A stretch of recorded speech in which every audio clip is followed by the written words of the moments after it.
Welcome to the podcast. This one is a little bit different because Rebecca Savage is a Rec2Rec recruiter. I brought her on because she's part of this recruitment ecosystem. She's someone who you can talk to if you're looking to stay within recruitment but switch to another company. Rebecca herself, you've probably seen her on LinkedIn. She has a huge personality. It comes across when speaking with her. She's got a lot of energy, and it's a lot of fun to talk to her. So she brings something that's a little bit different that we don't always see in Japan. She's not afraid to share that and be who she is. She does share a little bit about personal branding and what that has done for her and what she suggests for recruiters in general. Besides that, we cover what it's like to work in a Rec2Rec, what it was like to join and get a job in recruitment for the first time as someone who doesn't speak any Japanese or know about the culture at all. And then she also dives a little bit into her personal kind of fitness hobbies and what it's like to get into a ring and box with someone in front of a huge group of people, which she did for a charity event. So I had a lot of fun with this conversation, and I hope that it is interesting and valuable to you too. All right. Welcome, Rebecca. Thank you for having me. Yeah. So I guess just to jump right into it, everyone's wondering what originally brought you to Japan and into recruitment in general. That's top secret. No, I'm joking. Yeah, my husband basically. My husband, his work needed him to move to Japan, so obviously the distance would never work. So, I came with him, and that's how I ended up here. I've never actually been to Japan before, or really ever thought about coming to Japan, actually. What did you think when you first got here? What the hell? Like, basically, I was in, it was COVID, right? So when we arrived, we both got separated and quarantined in separate rooms at a hotel for 2 weeks. Separate So, rooms? yeah, separate rooms. So imagine that. I've just travelled to the other side of the world to start my new life. And then I have to say bye to my husband at the hotel reception desk. And I get put into a room for 2 weeks. I was going crazy. All sorts of emotions. Were you at least next to each other so you could like Yeah. And do we were at some the knocking Hilton. or We were at the Hilton in Odaiba, so I had that gorgeous view of the mm. Rainbow Bridge. So that was nice. And then we went onto the balconies and spoke to each other. But still, yeah, it's a bit Like, crazy. so welcome to Japan. You're already in jail. You're already in Yeah. prison. Yeah, it was intense. And then what led you to getting into recruitment? Did you already have something Yeah. lined up or No. So we were just meant to be here for a year. And, I was thought I'd hit the jackpot and I was going to be a housewife at 27. I was like, yes, I've made it. You know, came here, and after 6 months of being in Japan, realized that that was not for me, and I was so kind of bored. I was losing myself. I was just not becoming the person that I wanted to be. Didn't really have mm, anything to talk about. So that's when I thought, you know what, I need to get a job here, and that might help me make friends and, make my own money and keep myself entertained Monday to Friday, right? Rather than just waiting for my husband to come home and be like, so, yeah. So I basically started speaking to a few people, and my friend actually at the time, he said, why don't you come and interview at Robert Walters? So that's where it you might be started. the first person that I've interviewed. You are the first person I've interviewed that said you joined recruitment because it would give you something to talk about and be a lot of fun and entertainment. Oh yeah, for sure. I mean, I was just like losing myself being at Yeah. home. I'll go to the gym twice a day, and then after that, maybe meet a friend for a coffee, and then Hmm. and I wanted to meet people. I wanted to, be part of a company and have a challenge. And this And is, also, I can't speak Japanese, right? So I've not yeah, got and many this, options. yeah, definitely. And I'm curious, like regarding that and applying to recruitment companies, Mm. how easy was it to get a job? And did you get turned down from other companies, or was it a straight shot? Because this is during COVID when there was not a lot of hiring, as I recall. Yeah, so this was, oh no, so I did, this was like 2022. Ah, 21, okay. end of 21. So COVID was, obviously there was still, actually it was still kind of COVID here, right? But not Mm-hmm. COVID. Yeah, there was still COVID. So I actually, because my friend worked at Robert Walters, he got me straight in for like an interview, and the process started from there, right? So that was quite easy. And then also I applied to Morgan McKinley actually, Mm. got rejected from there. Good Because riddance. I was applying for like a contract team, and that would have just Mm. been a disaster anyway. Mm-hmm. The process with Robert Walters was really great, very smooth. Obviously, you know, they hire a lot of people, so it was a nice, clear process. The only thing I was surprised about, which is, you know, Japanese recruitment, is the amount of people and steps I had to go through. You know, In the it's interview crazy, right? process. Yeah, the interview process is Mm. wild. Like, well, in general, Japanese interview processes are crazy. Like in England, you know, I've been hired for jobs on the spot or two or three, right? But On the here, spot, like as in you do the interview and they tell you, yeah, here's the offer. yeah, you're the one for the job. We'll type you up an offer. Yeah, Wow, like it's that's another just, world. yeah. And my friends that are recruiters in England, they're making deals every week, right? It's so fast paced there. Wow. Whereas here, you know, things take time. And that's what I realised from obviously starting the process with Robert Walters, how things, yeah, take a while. And did you have experience in recruitment or sales at all before you came to Japan back in the UK? Yes. Yeah, I was in the UK. I was doing, I was working at a big IT reseller. So I was in account management there, well, sales support for a big account manager. Yeah, selling stuff that I don't really understand. I mean, yeah. Were you successful at that? Yeah, I was doing all right, you know, I had my own house, had a nice car. Wow. Um, things were good, right? I was doing fine. I wouldn't say, for me, I'd never felt passionate about it, and I always thought I've got a lot of energy and a lot to give, and Mm. this wasn't the right place to give my energy. Like it just wasn't. It was a great company, amazing staff, and I worked with a really great guy. But yeah, I didn't particularly excel at it, if that makes sense. But it Mm. was paying the bills, and things were going good. And then when you came and you joined Robert Walters, it was a long process, but eventually you got in. Mm. What was it like when you got there? Was it completely different than the sales job you were doing before as an account Oh, manager? yes. Yeah, because obviously, and as an account manager, it was just looking after the accounts already, you know. So if a company said that already know me, Rebecca, we need 1,000 iPads, you know, we need them for next week for the store rollout, stuff like that, right? Whereas Mm. Robert Walters, wow, you know, for me, it was the desk that I was on made sense, right? Software desk, sales and marketing roles. But obviously it's new business development, new business. That's part of recruitment, isn't it? Yeah. And I've done that previously, cold calling, but cold calling in a different country where English isn't the main language, also where I've got an accent, is whole different thing for me. It was, Mm. put it this way, I was not good at that side of things. So you were kind of out there. You didn't have the benefit of most of us that started in English teaching and kind of getting a feel for maybe the culture and Mm. speaking really slowly and clearly. And you're kind of out on your own in this new country and having to deal with all of this. It sounds like it would have been kind of tough. How long were you doing that for, and what did it look like when you finally left? Yeah, well, I mean, it's a great company, right? For the training that they offer, the training was like fantastic. You go on Mm. a 3 month course, and obviously there's some amazing people that work there, and they run training sessions.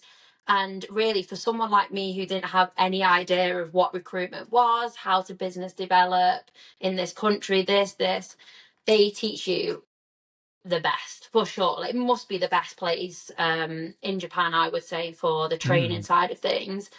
But for me, it was a difficult time, and yeah, there's great people. My manager was brilliant. My team was so lovely. The people that work there are a vibe. But Mm-hmm. yeah, I couldn't. The targets are quite high, and I was struggling with keeping my pipeline going. I wasn't understanding half of the jobs. So when I was calling up people, trying to explain a software sales job at a random automotive company, I don't know, I was just lost, right? So yeah, it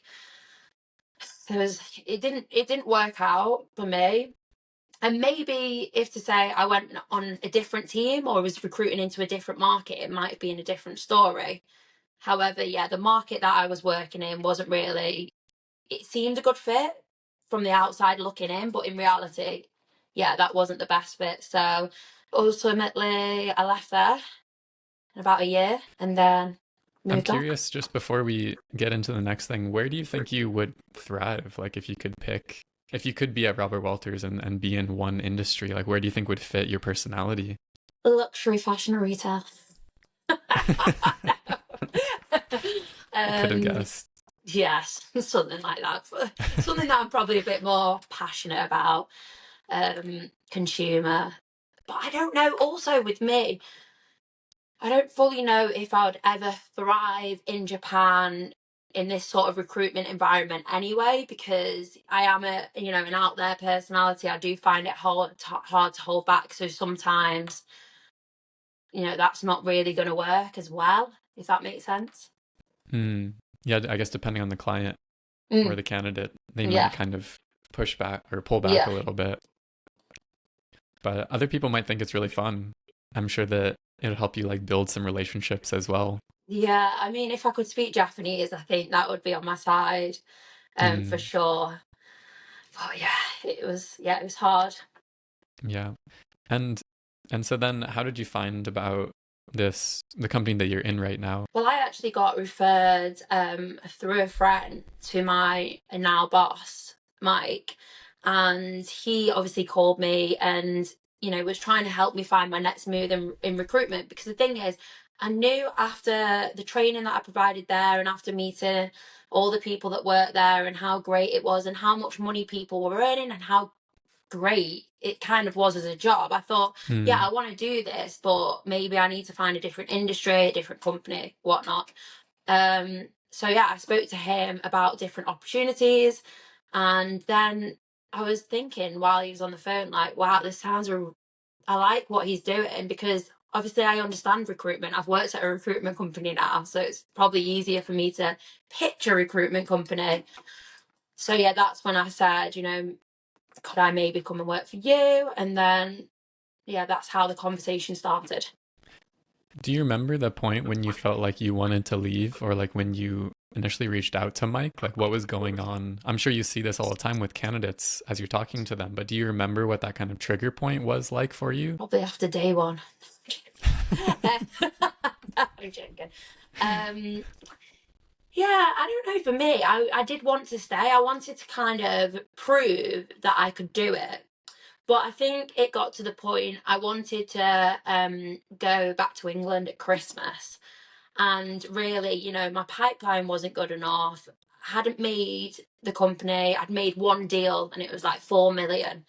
So I hadn't really made the company any money. So at that point, I shouldn't just be like, going on my holidays and turning my Mm, laptop off for 2 weeks, right? It's recruitment. You have to make your company money and you have to kind of pay for yourself, right? You can't just go on holiday and leave everything.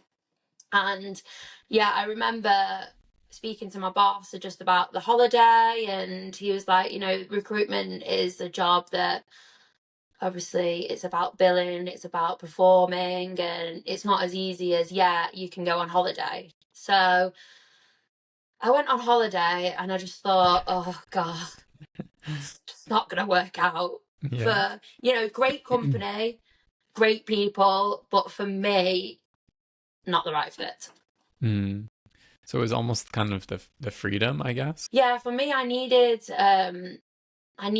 the freedom, I think, and I like being in a corporate environment and I like having structure, Hmm. um, and targets to work towards. But yeah, I like to take time, not take time off, but go on holiday, right? So, and be able to plan my holidays in advance. And I've realized Hmm. that actually, you know, recruitment, you can't really switch off. You need to keep things going, especially if Hmm. you're in a company that you need to hit KPIs. So it's never ending, right? For sure. So, Yeah, and you might even have to cancel it well, if you yeah, book a trip in advance and then something comes think, up and yeah, you're going to be things aren't working the going whole well. time. Exactly. Yeah. So I I want to get into like the candidates that you're talking to and what they're Mm. experiencing as well. But maybe just before this, if you could talk a little bit about what is Rec2Rec exactly. Rec2Rec, it's very niche. It's recruitment for recruiters to recruitment companies. And Simple. believe it or not, it's a good service. Hmm. It's needed as well, I think. What do you mean? I think that, you know, it's hard to, some companies, it's hard to get good talent, the top talent. It's, you know, a lot of people, they've got a target, they have to build themselves. So also then having to recruit, it takes a lot of time, right? So you have to recruit for your team, you have to build yourself. So that's when Rec2Recs can come in and we can help you find the talent that you need and Hmm. take a bit of pressure. You know, do pre-screenings, find out about billings, match the puzzle, saves the company time. So Yeah, I mean, it makes sense. I guess I was always curious for Rec2Rec, like why don't the recruiters just go directly to the hiring managers if they're, if they're recruiters themselves and know how to do this process? What do you think holds people back usually? I mean, that takes time, right? So imagine if you are, you know, frustrated with your job and then you're thinking, right, I want to go out and speak to a few people. You messaging recruitment managers or people that you know at the company, multiple companies, that's a lot of admin. That's a lot of time out Hmm. of your day, right? Instead, you can call me up. We can have an hour conversation. We can meet for lunch or a coffee. And I can go through all, you know, the sort of companies. You tell me what you want, hybrid or this or that. I can go through, I can advise you. And then I can arrange all that for you without you even having to send a message, right? So that to Hmm. me, that's much more valuable than, and also it saves a lot of time, right? And you just messaging everyone and anyone, Yeah, right? and it doesn't cost you anything as a candidate either. It's a Exactly. free service, so Yeah, why not? exactly. And I think a lot of the, you know, the more senior people in the market understand this. And, Hmm. you know, I do have people like senior people reaching out to me and they don't want to move jobs, right? Not right now, but they'll want to connect, go for a coffee, have a phone call, just so I know that person and I kind of know what they're aiming to be in a year, 6 months, or what I should keep a lookout for. So if that Hmm. position does come up, they can be first to know, right? Hmm. It's always the more senior people I think that are more aware. They're thinking and ahead of time. If my situation does change, then I need to be set up. Yeah, And so having that relationship with you is important. But I think it's maybe the more junior people, they're kind of a little more tunnel vision and not really having these kind of conversations. So I don't know, is that your experience as well with candidates? yeah, yeah. And I think obviously the more junior candidates, they want to really do well at the current company, stay there for a while. You know, when you first join a company, you don't want to start thinking about the next opportunity. So they need to prove themselves first. So yeah, I think for senior people it's more valuable, but for juniors it's more about kind of concentrating on the job, building up, you know, some clients, a network, Hmm. and then when you're thinking about moving, reach out to Rec2Rec, right? What do you think is like the ideal time for a recruiter to change their position? I do not know. I wouldn't, you Is know, I is there wouldn't like a because it. minimum, like if it's under 1 year, or it's purely like Oh, if sorry. the I if thought the you meant environment what doesn't time of fit the you? year. No, no, like 3 years or 4 years, or even within 1 year if the environment doesn't fit you, or what's your thought on that? I mean, it all depends, doesn't it? It's all case by case, really. Mm. So I would say your first job, you know, you want to be there a while and you want to, you know, build up kind of a good amount of billings, you want to show that you've got clients that you can work with, build a network. But it's not as easy as doing that, right? You could start off like for me, and it could not work out the way you want it to work out. So you also need to weigh out that it is only a job at the end of the day. You do have a life. So Mm. you being at a company that's really depressing you is probably not worth it, right? Yeah. But I think if you were to leave a company early, your first company, you really need to be careful when you pick the next company, because you don't want to then leave that early, because then that, It you doesn't know, look great. that's a bit of a concern, right? Yeah. Okay. And just to pivot slightly, we can come back to the candidates and their motivations and such. But since you mentioned life outside of work, I am curious, like what is life for you like outside of work these days? Are you Well, getting I'm out a to professional boxer, if anyone saw that. wow, Um, professional? in my own head. No, I'm not even a boxer. I did a boxing match one time. Yeah. My personal life involves, I love sport. I love the gym. Shout out to 360, Club 360. Great place. Have you ever been before? Club No, 360. I have no idea. I know Oh, it's really good. F45 or Oh, something. similar Is it kind of similar? vibes to that. Oh, Yeah. okay. They have So some really someone's great yelling at classes. you and then you are jumping around and Yeah, they do boxing classes, circuit training, personal training. So yeah, I spend a lot of time there. Did mm, 2 hours yesterday. I'll do like probably go for 1 or 2 classes tonight. So I enjoy that. I enjoy, yeah, the usual, going out and partying. Very hmm. basic blonde girl stuff.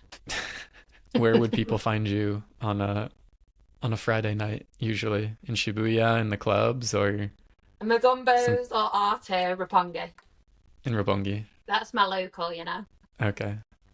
where all the Nice. recruiters hang actually. I'm just So working, you're right? I'm just on the scouting. job giving out my business cards. Nice. So dedicated. So dedicated Yeah. to the cause.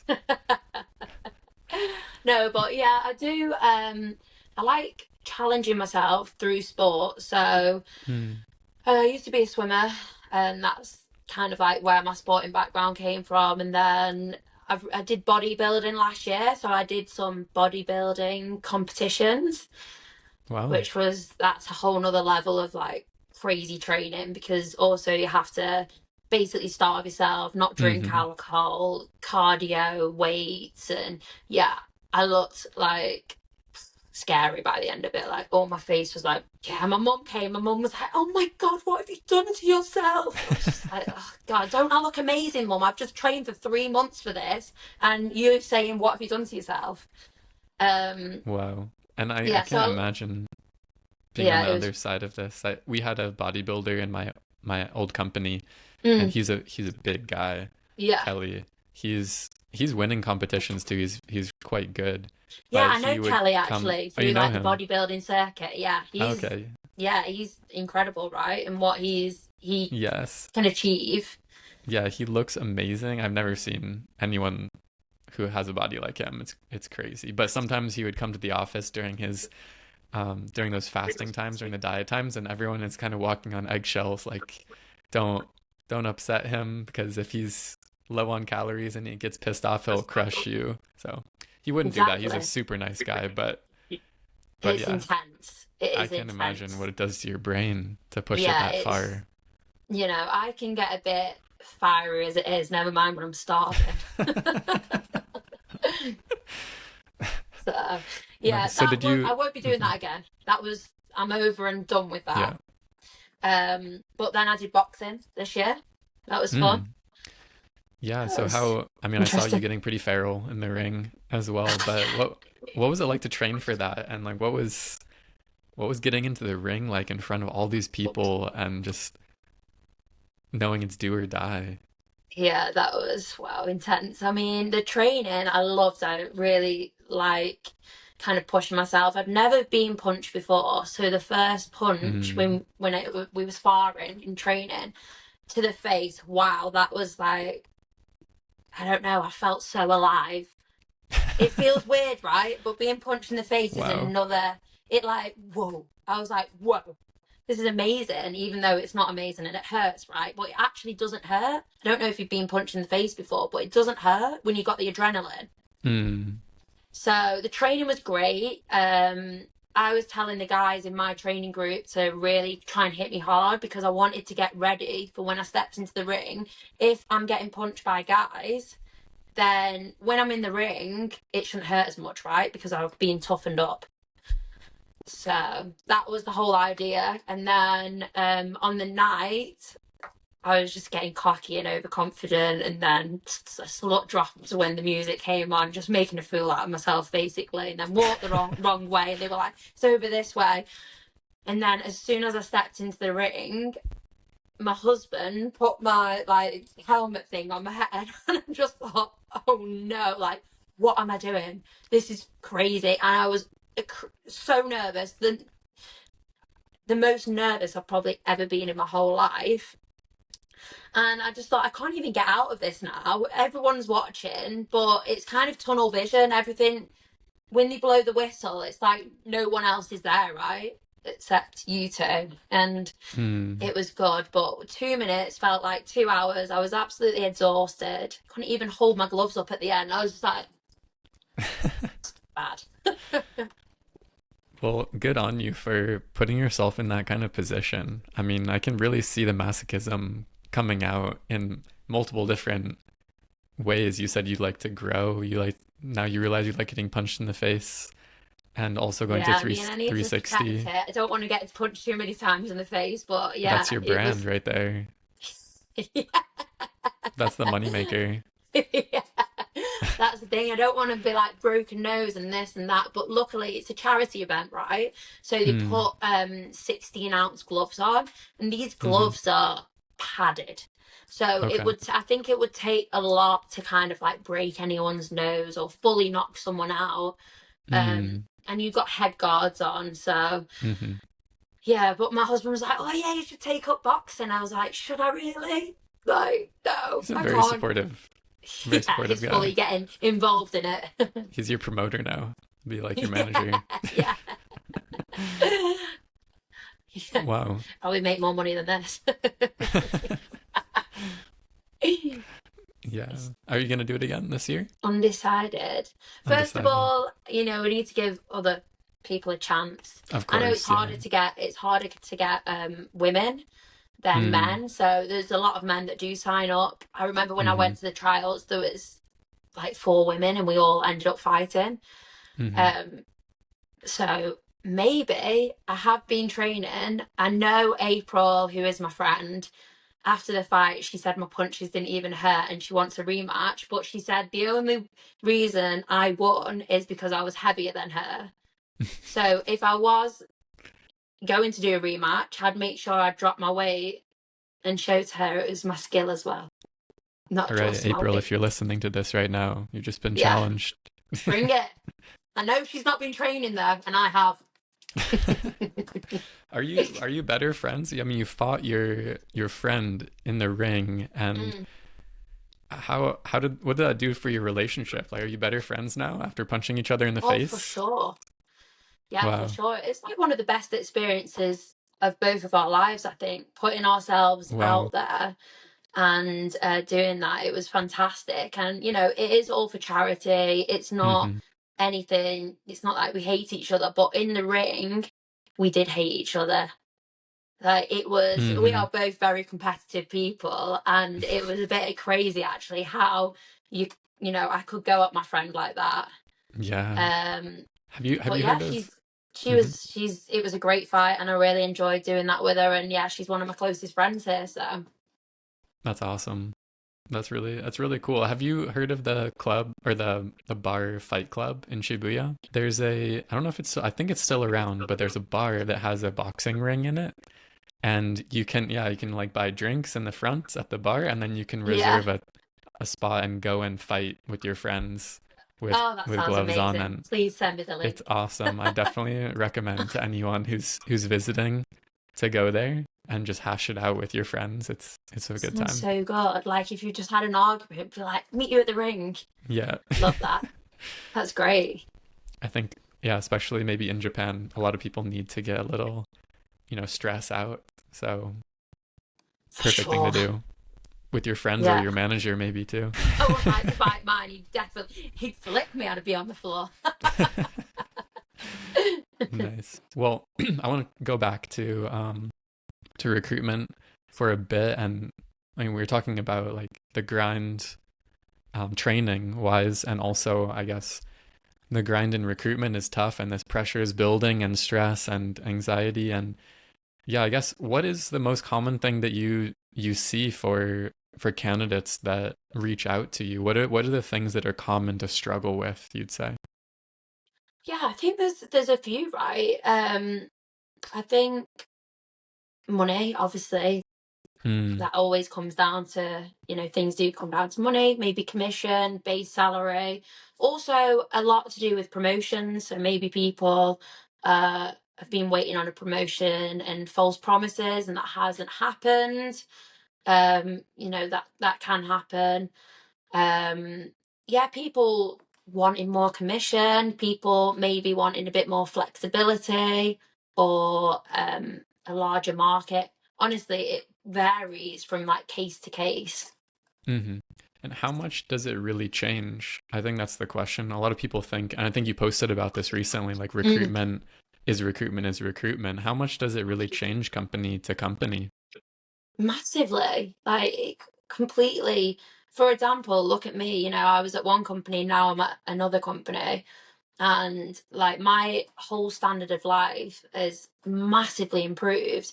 I'm Hmm. working a market that I really love. I've got a great manager that's supportive of kind of my working style. He's not enforcing me to do things or working late, and actually from that I'm working a lot harder and longer than I was at my previous company Hmm. because I've got kind of like less, you know like pressure on me. I don't know. But I Yeah. think, yeah, for me, it's massively changed. So I think 100% a company from place to place can be a big difference. But it all depends what company you go to. There's Hmm. similar companies out there. So if you're going from one big agency to another big agency that do discretionary bonus systems, KPIs, it's going to be pretty similar in the standards and culture. But if you're going from a bigger agency to a boutique or startup, obviously it's going to be different. Mm, yeah, I mean, it makes sense. I've never transferred companies, but definitely I think that if I look at the market, I don't think that one is necessarily better than the other. It just seems like certain types of companies fit with certain types of people's values or personalities. Yeah, for And sure. and if you're not somewhere that you belong, like where you feel like the working style is fitting you, or even the you're not being rewarded, I guess, is the main reason, then definitely it sounds like a good idea to consider. Yeah, exactly. And some people have goals, different goals, right? So some people are coming to make as much money as possible. They maybe want to buy the first house or buy something and they're Mm, working towards this goal, right? And then other people actually want to turn into managers, work up the ladder, go to director. So it all depends really what you want. And, some people thrive off a structure and hmm. kind of a ladder to climb, whereas some people thrive doing their own things and kind of just being left to their own devices. So it just all depends like what person and what you want. Also, some people are single in Tokyo, so working in an office, working in a great company with a vibe that does company events attracts some people. Whereas some people are married with children, and the last thing they want to do is go out for beers on a Thursday with work and do all those Mm. things. So Yeah, it makes sense. So if I guess if you're listening to this and you feel that maybe where you're at is not fitting with you, then you can give Rebecca a call. What's the best way to get in touch with you? Is it LinkedIn message or a LinkedIn. call or LinkedIn? LinkedIn. Just message me. We can arrange a call, coffee, lunch. Yeah, anything. Okay, awesome. Is there anything else that you wanted to mention before we log off? No, I'm loving the podcast. I'm also loving the way LinkedIn is kind of evolving in Japan. I'm Mm. enjoying people like coming out the shell and posting content. For me, being British, obviously LinkedIn is a bit wild in England and people are put for all sorts. It's more kind of like social media, but it is about building your own brand and people Mm-hmm. really seeing your personality, right? Because at the Mm. end of the day, you sell yourself. And if you are the person, the company, it doesn't matter what company, you know, if you are a brand in yourself, right? And I think Japan is behind it, probably about 5 to 10 years, right? Mm-hmm. And LinkedIn was quite dry in corporate. So yeah, it's great seeing things like yourself. I think you're doing an amazing job, loving the podcast, loving the content, and other people posting stuff and just showing a bit that, you know, people have got personalities and we're not I just people in suits like tapping away. I love that you brought this up. I actually wanted to talk about LinkedIn. Yeah, Phone just went off then. again, no Yeah. worries. I'm really glad that you brought up LinkedIn because I did want to talk about this and with candidates out there. I think my first introduction to you actually was just seeing you spontaneously pop into existence on LinkedIn. Like one day, okay, there's this blonde girl who's now in Tokyo and she's doing Rec2Rec. And I think it's amazing how quickly you can stand out here if you just put yourself out onto LinkedIn. And I think Stephen Lee is like a good example of this as well. Like people Oh that are yeah, like his household names that you've never met before, just because you see them posting on LinkedIn and they're doing really well for themselves because no one else is doing it. Yeah, exactly. And you know, it's all I know like Stephen, he posts like really good things about it's AI, right? That he's recruiting into or something Cybersecurity. cybersecurity, yeah. So he posts like really good articles about that and the market, and that's so Mm-hmm. interesting. And then, you know, I think you need your niche as well. So you need to kind of pick what me posting on LinkedIn, I'm not the most serious person, so I'm never gonna, you know, write these kind of like crazy serious posts, right? So yeah, I think choosing your niche, Mm-hmm. obviously, if you recruit into a certain area, follow that area and add your own spin onto it. It's interesting. And yeah, you can Mm. make a name for yourself and become linkfluencers. That's my new word. I'm a linkfluencer, I mean, a it does micro seem linkfluencer. a micro. Yeah. You're definitely one of the crew, I would say. But it's interesting that I think it's something that's tied into this old belief of recruitment where it's really about like the pie is limited and this is mine and it's kind of scarcity mindset, whereas LinkedIn is really the opposite of this. Like you see people that are just liking their colleagues' posts. Like, okay, you work at Michael Page, so I'm gonna like your post, or like the Mm, same teammate, etc. Just liking everyone's post, and it doesn't go anywhere mm. really because they're not giving. There's no like giving. Even if they Sharing of see some knowledge. content that they like, Mm, they're not going to actually like it. And I don't know yeah, if it's because everyone's afraid and paranoid about, oh, if I comment on someone else's posts, that's going to give them more reach and then they're going to steal my people or something. But there's so many like different types of niches, like you said. If you're sharing the love and liking someone's post because you think it's good content or you're commenting to try to help them out, they will reciprocate and do the same for you. yeah, And it's more likely that you're just going to raise everyone up and just the level, of recruitment in general will get raised up rather than if you're just, stuck liking your own posts and that's it. for sure. And I think there's enough to go around, right? There's enough business to go around. And ultimately at the end of the day all everyone wants to do is succeed, you know, for themselves. Everyone is working for themselves and their family, but yeah, I do think supporting other people and being as It comes positive as around. possible, because someone, for example, you succeeding doesn't make me not succeed, right? So Mm-hmm. it would be great, we can both succeed together, right? So it doesn't make a difference that if I'm succeeding, just because you are doesn't mean that I'm not going to succeed. So yeah, Yeah. I think it's, you know, it's great to kind of like share the love, get involved. Um, all all publicity is good publicity, right? So, Yeah. you know, I do enjoy it when I see a few controversial comments on LinkedIn. Love that. Why Um, not? that's what we need, right? So I think yeah, I people think just got to lighten up a little bit. Like, I mean, I see this as kind of a game. Like, maybe people take life like extremely seriously, but I'm just having fun. Also, out it's here. not that And deep. We're recruiters. We're not brain scientists.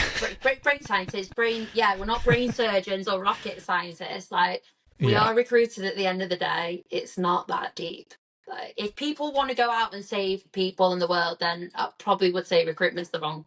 yeah, but if you want to, there's some aspect of being able to help people out there, and you might as well enjoy yourself while you're doing it instead of torturing yourself. So, Yeah, for sure. Like recruitment, we are helping, but I mean, yeah, we could say we are doing that. We can make good money and X, Y, Z.